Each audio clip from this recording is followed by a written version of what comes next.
Est-ce qu'on court à la guerre civile?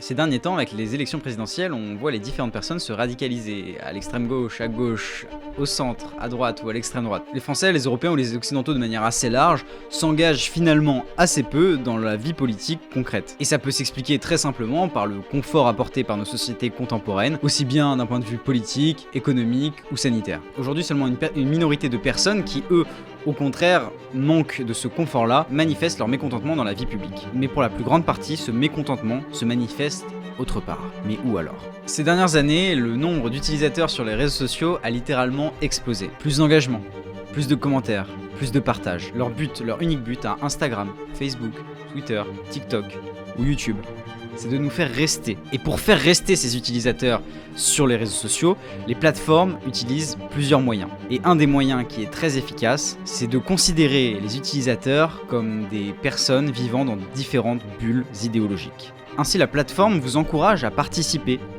et à vivre dans un monde virtuel que seuls vous et ceux qui pensent comme vous ne voyez. Ainsi, vous êtes persuadé de vivre dans le même monde. Ainsi, vous êtes persuadé que votre monde, celui que vous voyez sur les réseaux sociaux, est le vrai monde. Et vous êtes persuadé que tout le monde pense comme vous. Et votre bulle idéologique grossit de plus en plus, car plus d'utilisateurs vont vous rejoindre dans votre idée.